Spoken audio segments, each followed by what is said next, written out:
I think this is what Clif High has been waiting for. I'm pretty sure this is the one. I saw this the other day. People have been sending me this too. This, I believe, is what Clif High has been waiting for. The flying car. And we've heard, you know, from openers, Black Fly. Then there was that other one that came out. They're asking like $100,000 basically for that other one that just came out. I can't think of the name of it. And again, there's the Black Fly. And then there's this thing, the Leo, the Coupe. And this, because I just spoke to the people through email, it seats 3. So the pilot's up front, 2 passengers in the back. So it can seat 3. This thing, let me just tell you, the specs, basic specs that this guy said. We are preparing to build our first manned flying prototype with flights planned for this spring. Following successful flight tests, we'll begin taking pre-orders. We are aiming for a production date of Q4 2023. So basically nearly 2024. So it's going to be a couple years. With a target price for the Leo Coupe of $289,900. We call it $290,000. Feel free to reach out with any questions.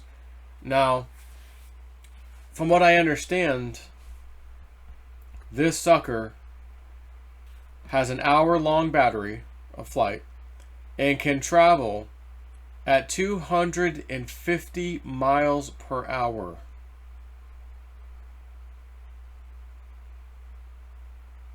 And just to give you an idea of what it would look like. And see, they've already got a Tesla. They're already showing you, look, Tesla, charge it up. Flying car thing, Leo, charge it up, baby. Can fit in most 2-car garages, no problem. Looks honestly really cool. I mean, that's a really awesome design if you ask me. Safe propulsion. Leo's Coupe fully electric propulsion system is comprised of clusters of powerful electric jets, allowing safety through redundancy.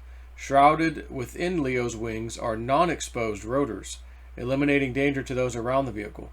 Leo's safety is bolstered by a proven DARPA-funded propulsion system by electric jet aircraft. You can see there's the front seat, cockpit, 2 controls. And these things are typically like a drone. And with a drone, you have a joystick in your hand that has 2 knob style, stick controls, and they have all movement, 360 movement.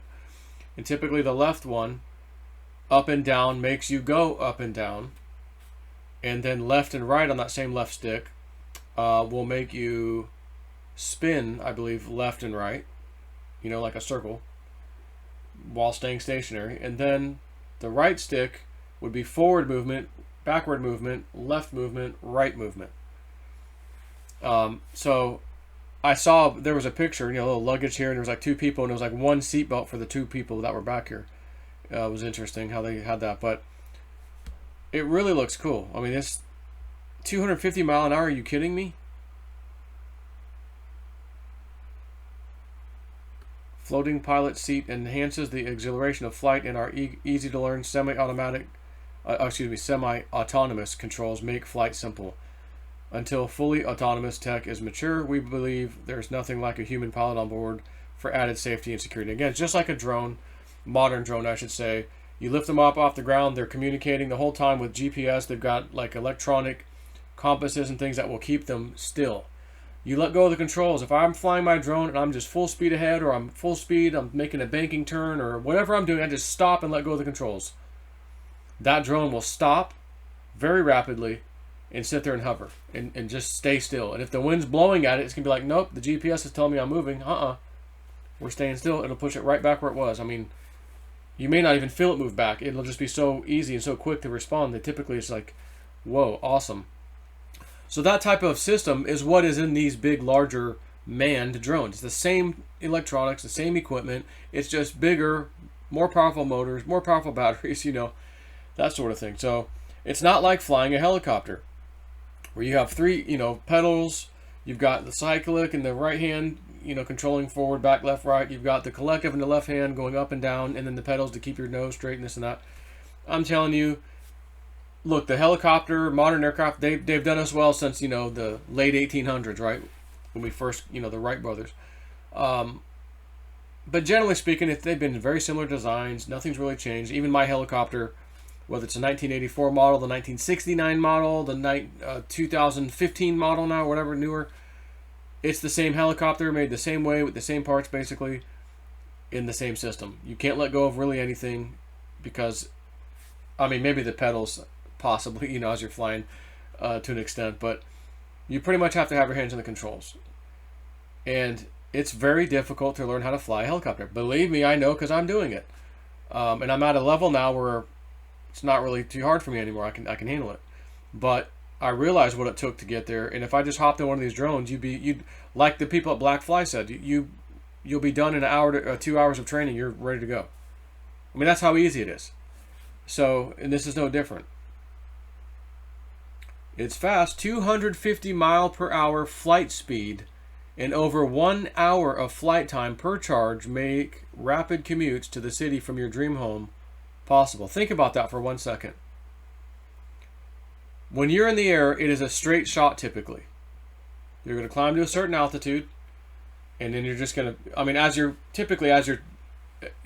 ascending into the sky, your altitude's going up, you start increasing speed, then you get to your cruising speed, and that's when you really, full throttle or whatever, your cruising speed, whatever that may be. And it may not be 250 mile an hour because that's probably the top speed, but maybe it cruises at 200, but you can go 250. So again, all I'm thinking about is in a half hour, you could go 125 miles in a half hour?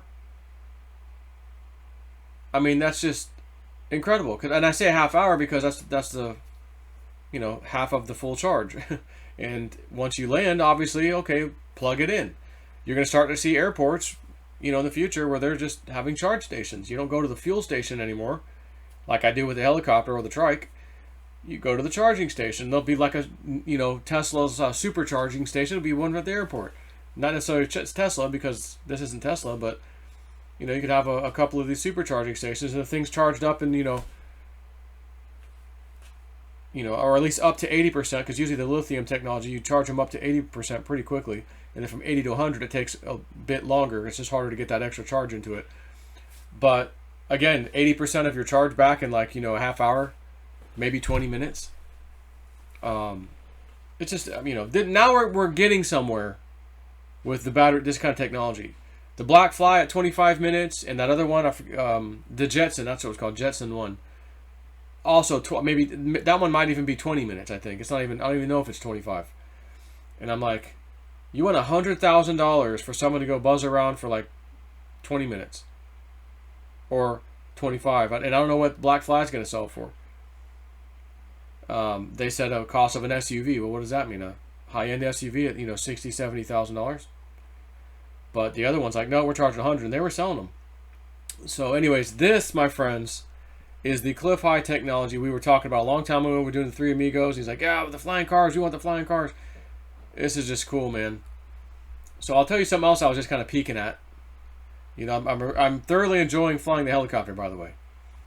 But it is an older helicopter, and typically you're trying to find parts from these days.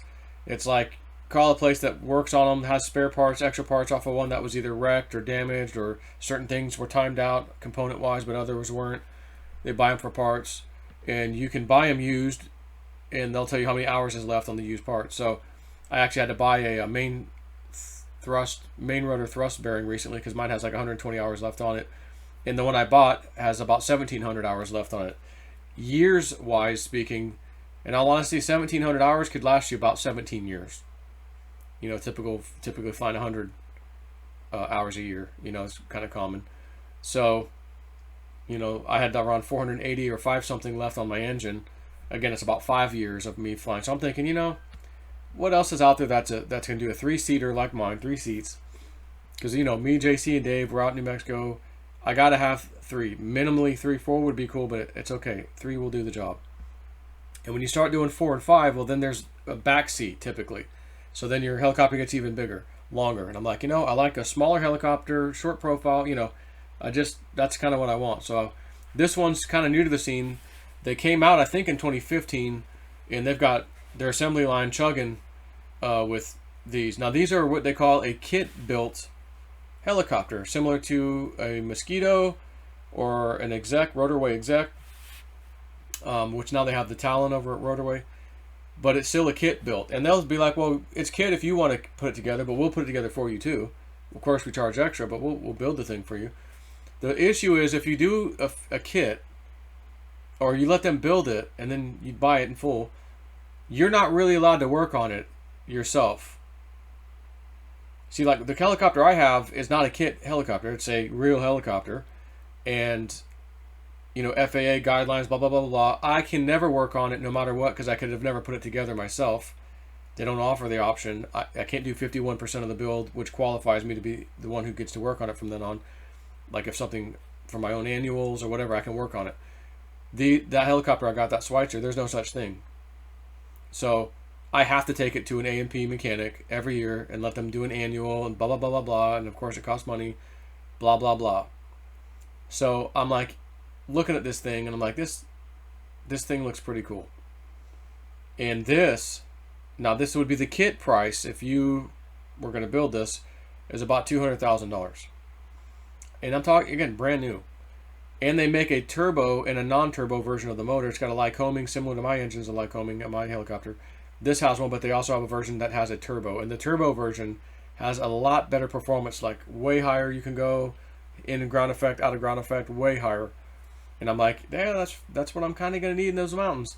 You know, my helicopter should be okay, by the way, but, you know, just barely at the mountain that I'm at. And there's other mountains that are a lot taller that I'm going to check those out one day. Not so sure if mine could with a heavy load on it. You know, me and maybe one other person, half fuel, probably be no problem. But 3 of us in there, I don't know. But this thing is just freaking cool. 357-mile range. Now again, this is a regular engine, you know, runs off 100 octane low lead, which is common fuel. There's 2 common fuels typically at an airport, 100 low lead and jet fuel. Like Jet A fuel, whatever. But that's what I'm using now, is 100 low lead. So this takes the same thing. 357-mile range, cruise speed 111. Now he gave me a spec sheet that I'll show you in a second because it shows the statistics of the turbo one, which is even better than this. Same exact thing, it just has a turbo on the engine. And it cruises at 111, but I think top speed's 124 miles per hour. You know, certainly not 250 like the other thing, but you know, you're only going an hour and you got to charge, and how long, I don't know how long the charge will take on that. I don't know the answer, but I was just guesstimating, like if it's similar to a Tesla. So, you know, but it might not. Maybe it takes twice as long. You know, I just don't know. So about 3 hours, 3.2 hours. And we'll watch a little video, might as well. Mazel. We don't really need the music. Just kind of watch it together. So how is the weather? It's a 3-bladed rotor system, which is great. I love the 3 blades as opposed to the 2 blades. Mine that I have now is a 3-blade. I believe it is also a fully articulated helicopter, a rotor system like mine is. The thing though is, like I was saying about the 51%, so when you buy a kit helicopter, if I were to tell them for $250,000, they'll put it together for you, it'll be ready to go. But you cannot legally work on it, do stuff on it, do your own annual, blah, blah, blah, because you are not qualified. Because you didn't build 51% of it. If you build 51% of this aircraft, this helicopter, like just like this one here, or any kit helicopter for that matter, no matter who the manufacturer is, you qualify under certain FAA, I don't know the actual, you know, code or whatever, but section, but it essentially says you've built 51%, and as you're building it, you're supposed to be taking pictures of it with you there, like, hey, I'm taking pictures, here's me doing that, da-da-da. And you essentially bring all this to a special FAA office at the end of it and go, I've done 51%, I'd like to get this special mechanic thing, whatever certification that allows me to officially work on my helicopter. So that also means if anything goes wrong with that helicopter mechanically, you can fix it. You're legally allowed to, because it's still considered an experimental helicopter. And it's a whole different game. So, but the other issue is, well, I got to have somebody build the other 49%. Who's that going to be? So I was inquiring with them just to get some idea about this, and I'm waiting to see what they say. Like, you know, is there someone in the U.S.? Because they do have this is called the Scout. I think there's a dealer or a main place in America, I forget which state, that they're in. And they were just telling me, yeah, we had one here for a while that we demoed, but we brought it back and sold it to a different country. But we're going to have another one here for the U.S. sellers, so they can, when people want to demo it and look at it and check it out, you know, we have one on site in America. And he goes, it'll be there to the end of this year. So I go, well, I'd like to go see this. Like, as soon as you say I could do it, you know, I'd really like to go check this out. Because I'll be honest with you guys, if I go up in a test flight, I, you know, may come down and go, okay, here's half the payment. Start on one. Get the stuff and tell me when it arrives, and I'm going to start, you know. But I got to have, wherever this is going to go, a place where I can do, quote unquote, 51% of the build. That is crucial. And then I can do my own annuals, my own repairs, anything. And I used to be a mechanic. I'm very much inclined. And honestly, these helicopters, it's a lot of old school technology. It really is. There's not much to these things.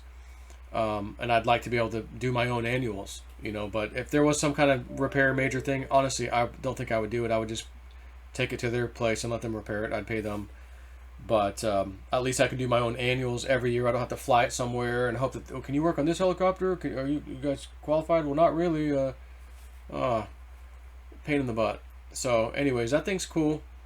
But the really cool thing was that damn Leo Scout. And I know Clif High's going, oh shit, I want one of those. And I don't blame him. That would be so cool to be buzzing around in that thing. 250 mile an hour, are you kidding me? That is incredible. I'm thinking, imagine how fast I could be. I was just thinking how fast I could be to the mountain in a helicopter that we go to. From an area that I know we would take off from. You know, 10 to 15 minutes max.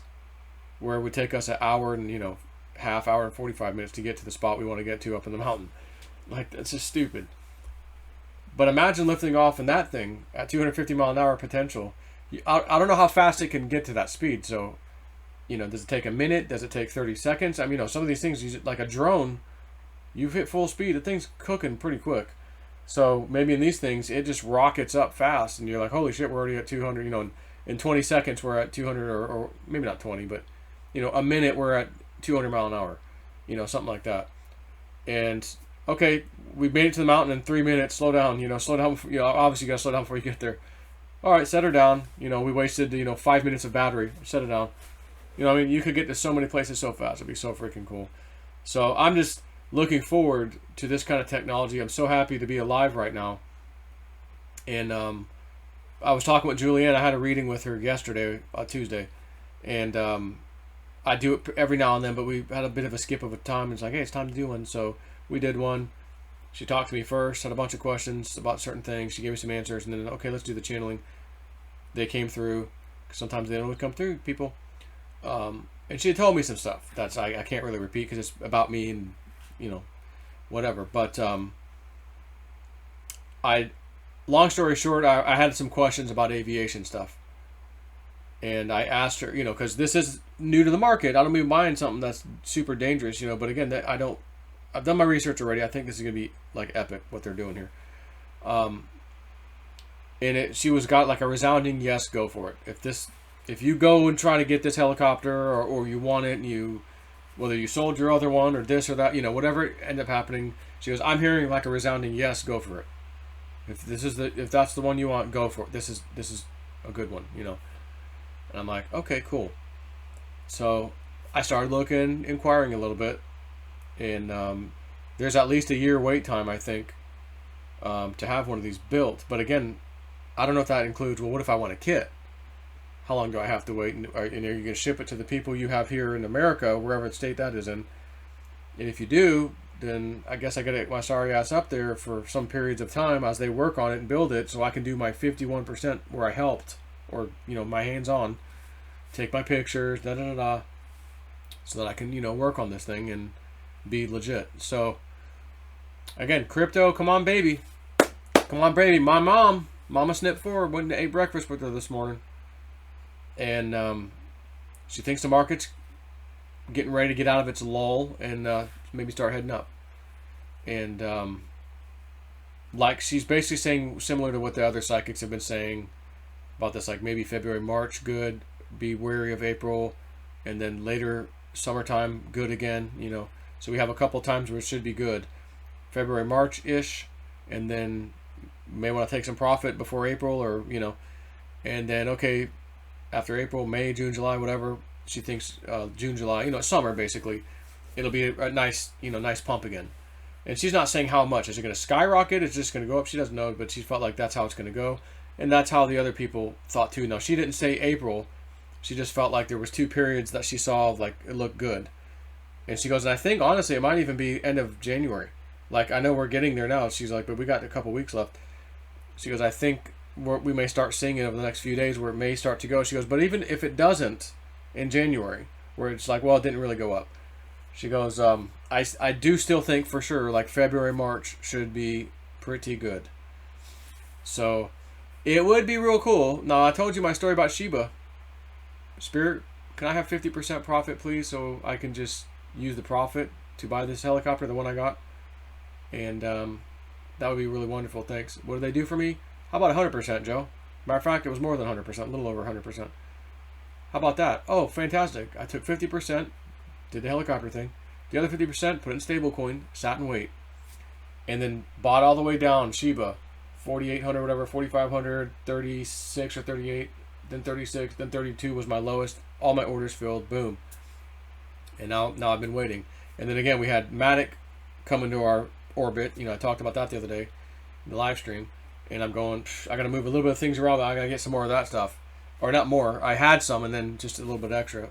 But I only had it when I first heard about it. So I never had any before that. And I just like, well, let me move a few things around, just get a little bit more. So I did. And I ended up having to buy some out of my bank account, because I just like, well, I'm all out of stablecoin. So it's like that song, I'm all out of stablecoin. Can't buy Matic without you.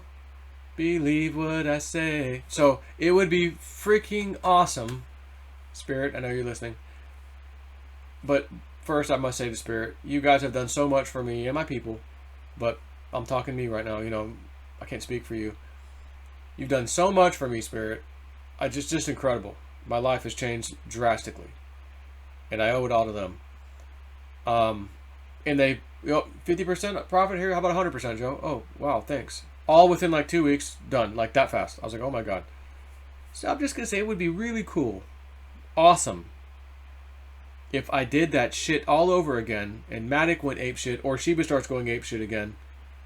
And I'm going, oh my God, I just made another 50 or 100%.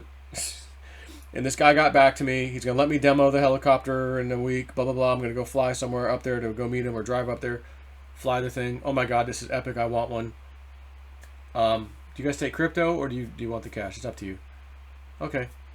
We need half of the money down. And I would try to do it, to be honest with you. So, Spirit, love you. let's see what we can do. It would be so cool. So anyways, man, this is cool technology. That Arrow Scout, not the Scout, the helicopter's a Scout, but the other one, the Leo Coupe. Man, 250 mile an hour. Are you kidding me? Seats 3. My goodness. Like, and I'm not like, it's not like I'm 75 years old right now. I'm going, oh man, am I going to make it to 77? When this thing might come out, am I going to be frail and too slow? And no. Now, Clif I don't know his age, but Clif that son of a bitch is in good shape. And he's probably, I'm guessing around, what the hell, he's probably 70 or 68. I don't know what he is. He's got to be older than my dad. Hell, my mom and dad are about to be 70, so he's probably around there. But that son of a bitch will whip your ass. And he's in good shape. So he could easily handle any of these damn things.